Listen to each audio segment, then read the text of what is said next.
Good morning बच्चों। मैं doctor Lakshmi Tiwari, Hindi विभाग, मड़वारी कॉलेज, रांची। बच्चों, आज मैं आप लोगों को पढ़ाऊंगी अंतरा भाग 1, जो कि क्लास 11th की बुक है। अंतरा भाग 1 में संकलित कविता है घर में वापसी, जिसके कवि हैं श्री सुदामा पांडे। तो आज हम लोग घर में वापसी कविता पढ़ेंगे। कविता शुरू करने से पहले हम लोग कवि के बारे में थोड़ा पढ़ेंगे। धूमिल का पूरा नाम है श्री सुदामा पांडे। धूमिल का जन्म वाराणसी के पास खेवली नामक गांव में हुआ।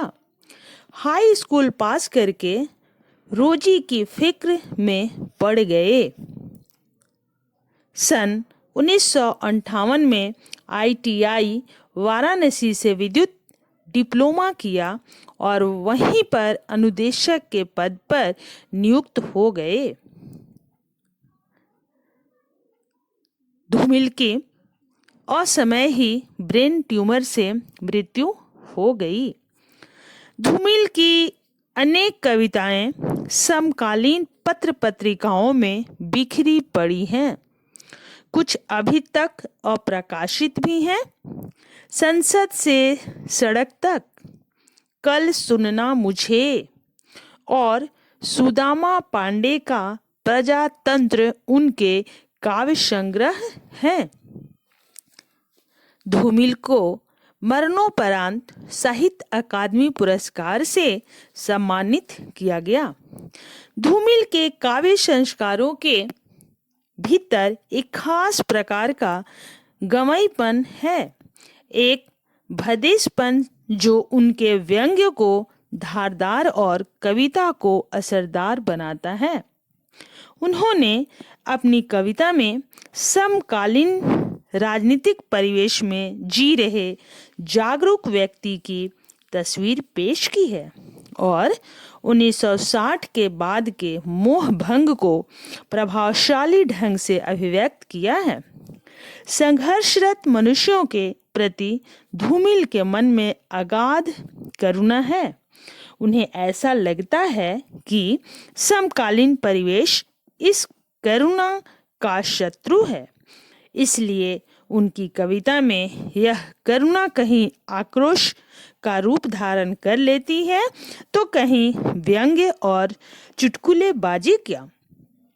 शाठोत्री कविता के इसी आक्रोश और जमीन से जुड़ी मुहावरेदार भाषा के कारण धूमिल की कविताएं अलग से ही पहचानी जा सकती है।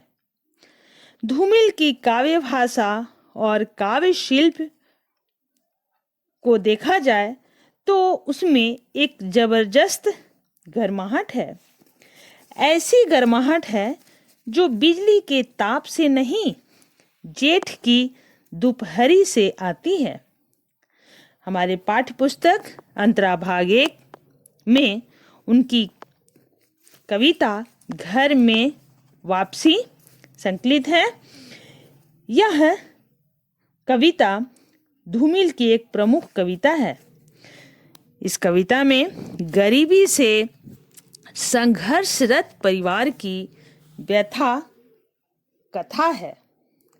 मनुष्य संसार की भागम भाग भरे जीवन से राहत पाने के लिए स्नेह, ममत्व, अपनत्व और सुरक्षा भरे माहौल में घर बनाता है और उसमें रहता है। यहाँ विडंबना यह है कि तमाम रिश्ते नातों, स्नेह और अपनत्व के बीच गरीबी की दीवार खड़ी है। गरीबी से लड़ते लड़ते अब इतनी भी ताकत नहीं रही कि रिश्तों में ऊर्जा का संचार पैदा करने हेतु कोई चाबी बनाई जा सके और इस जटिल ताले को खोला जा सके। घर में वापसी शीर्षक कविता में एक ऐसे घर की आकांक्षा है जहां गरीबी दीवार की तरह बाधक न हो। माँ पिता, बेटी, पत्नी आदि का स्नेहिल वातावरण हो ताकि जीवन संघर्ष में घर का सुख प्राप्त हो सके। तो चलिए बच्चों, आज हम यहाँ समाप्त करते हैं। फिर अगले क्लासेस में हम लोग कविता घर में वापसी पढ़ेंगे। धन्यवाद।